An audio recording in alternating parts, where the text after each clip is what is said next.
வணக்கம்.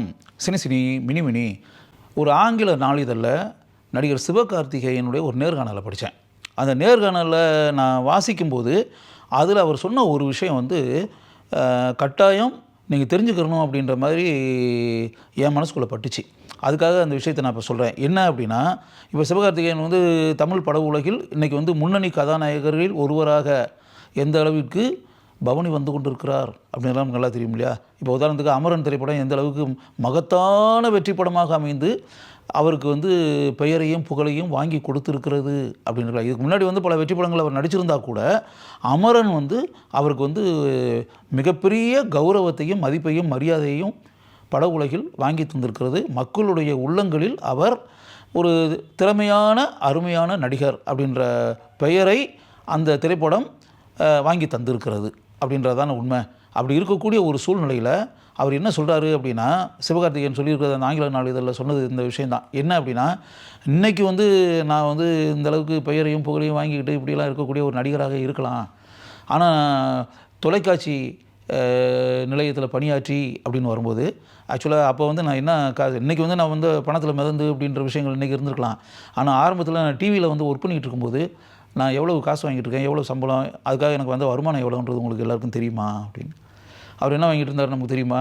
ஆக்சுவலாக அவர் சொல்கிறார், ஒரு எபிசோடுக்கு 4500 rupees, 4500 ஒரு எபிசோடு. இதுதான் எனக்கு அப்போ நான் வாங்கிட்டு இருந்த சம்பளம். ஒரு எபிசோடு நான் பண்ணால் எனக்கு 4500 காசு கொடுப்பாங்க.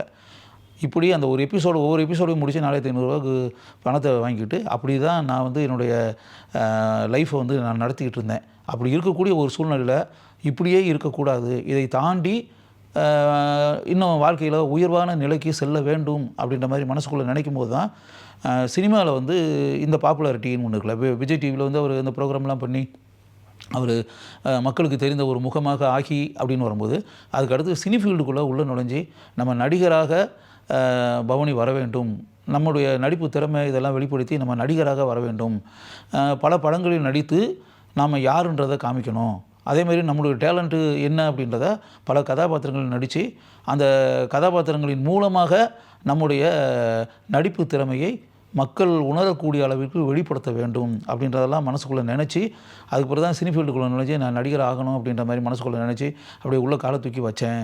அப்படி இருக்கக்கூடிய ஒரு சூழ்நிலையில் ஆக்சுவலாக அவர் என்ன ஒரு இதில் ரொம்ப பாராட்டுறாரு அப்படின்னா, இப்போ அவங்க வீட்டில் அதுக்கு ஒரு நல்ல ஆதரவு இருக்கும் அப்படின்றதெல்லாம் ஒரு பக்கம் இருந்தால் கூட அந்த படத்தில் நடிக்கக்கூடிய முயற்சி செய்யக்கூடிய காலகட்டம்னு ஒன்று இருக்கு இல்லையா?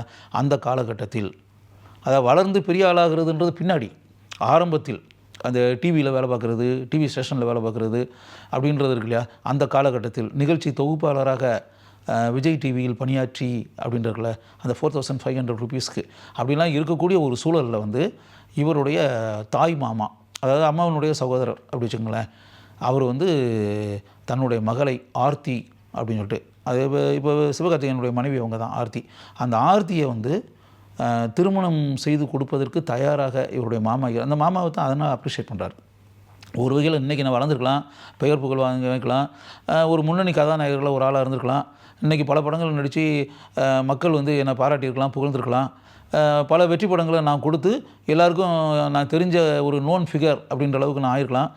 பட உலகத்தில் நான் ஒரு வளர்ந்த நிலையில் இருப்பதான ஒரு சூழ்நிலை உண்டாக்கியிருக்கலாம். இதெல்லாம் இன்றைக்கி இருக்கக்கூடிய நிலை. ஆனால் ஆரம்பத்தில் நான் சினி ஃபீல்டுக்குள்ளே நுழைஞ்சி நடிகராக வருவேனா, புகழ் பெறுவேனா, வெற்றி படங்கள் எனக்கு அமையுமா, நான் நடிகராக வலம் வர முடியுமா, இப்படிலாம் ஒரு நம்பிக்கை இல்லாத ஒரு காலகட்டத்தில் எங்கள் மாமா துணிச்சலாக என்கரேஜ் பண்ணார். நீ இப்போ சினி ஃபீல்டுக்குள்ளே போ, உனக்குன்னு திறமை இருக்குது, நிச்சயமாக அந்த டேலண்ட்டுக்கு மதிப்பு மரியாதை இருக்கும், உன்னால் நடிகராக வர முடியும், நடிகராக கட்டாயம் ஆவ, அந்த நம்பிக்கையோட தன்னம்பிக்கையோடு உள்ள காலை தூக்கி வை, உன் மேலே எனக்கு நல்ல நம்பிக்கை இருக்குது, உன்கிட்ட என்ன டேலண்ட் இருக்குன்றது எனக்கு நல்லா தெரியும், நிச்சயமாக மக்கள்கிட்ட வரவேற்பு கிடைக்கும் அப்படின்ற நம்பிக்கை இருக்குது, துணிச்சலாக காலை தூக்கி வை, டெஃபினட்டாக உன்னுடைய எதிர்காலம் ஃப்யூச்சர் பிரைட்டாக இருக்கும், அருமையான ஒளிமயமான எதிர்காலமாக இருக்கும் அப்படின்ற மாதிரி அவர் தன்னம்பிக்கை ஊட்டியதுடன் தன்னுடைய மகளையே திருமணம் செய்து கொடுப்பதற்கு தயாராக இருந்து கல்யாணம் பண்ணுறதுக்குள்ளே கல்யாணம் பண்ணி வச்சுருக்காரு. மகளையே சிவகார்த்திகேயனுடைய மனைவியாக கொடுத்து அப்படின்னு அதை தான் சிவகார்த்திகேயன் ரொம்ப அப்ரிஷியேட் பண்ணுறாரு. உண்மையாகவே எங்கள் மாமாவை வாழ்க்கையில் நான் மறக்கவே முடியாது. எங்கள் மாமா எந்த அளவுக்கு என்னை என்கரேஜ் பண்ணியிருக்காரு, எனக்கு தெம்பு கொடுத்துருக்காரு, எனக்கு தன்னம்பிக்கை ஊட்டியிருக்காரு, என் வளர்ச்சியில் மிகப்பெரிய வந்து அக்கறை செலுத்தியிருக்காரு.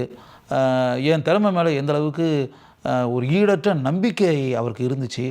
அந்த நம்பிக்கையோடு வெறும் வாய் வார்த்தையாக சொல்லி அப்படின்றது மாதிரி இல்லாமல், அதுக்கு பிறகு அவருடைய மகளையே வந்து எனக்கு வந்து என்னுடைய மனைவியாக இருப்பதற்கு அந்த சூழலை உண்டாக்கி மகளையே எனக்கு கொடுத்தார் அப்படின்றது எவ்வளோ பெரிய விஷயம். அதனால் இன்றைக்கி வந்து இவ்வளோ பெரிய உயரத்தில் இருக்கேன் அப்படின்னா அதுக்கு பல காரணம் அப்படின்றது ஒரு பக்கம் இருந்தால் கூட என்னுடைய மாமாவும் ஒரு காரணம். அவர் வந்து உண்மையிலேயே ஒரு மிகப்பெரிய காரணக்கர்த்தா அப்படின்ற மாதிரி. இது வந்து நமக்கு தெரியுமா அந்த விஷயம்லாம் அப்படின்னு. இதையெல்லாம் தாண்டி உங்களுக்கு தெரியாத இன்னொரு விஷயம் இருக்குது. என்ன அப்படின்னா, சிவகார்த்திகேயன் எம்பிஏ படிச்சிருக்காரு. அவர் எம்பிஏ படிச்சிருக்காருன்றது நமக்கு தெரியுமா? யோசிச்சு பார்த்தா எம்பிஏ படிச்சிருக்காரு. அப்போ ஆக்சுவலாக பார்த்தா இன்னும் சொல்ல போனால் எம்பிஏ படித்த ஒருத்தர் வந்து மருமகன் அப்படின்னு வரும்போது மாமா என்ன சொல்லுவார், மாப்பிள்ளை இது மாதிரி நீங்கள் எம்பிஏ படிச்சிருக்கீங்களா, எம்பிஏ படிச்சுட்டு அப்படியே அந்த வந்து பேசாமல் அந்த படிப்பை வச்சுக்கிட்டு நீங்கள் ஏதாவது ஒரு வேலைக்கு போங்க, அப்படியே நல்ல சம்பளம் கிடைக்கிற மாதிரி அப்படின்னு தானே சொல்லியிருப்பாங்க. ஆக்சுவலாக அவங்க மாமா அப்படிலாம் சொல்லலை. யோசிச்சு பாருங்கள். அதனால் இந்த எம்பிஏ படித்தது ஒருவேளை அவருக்கு கை கொடுக்காமல் போயிருக்கலாம்.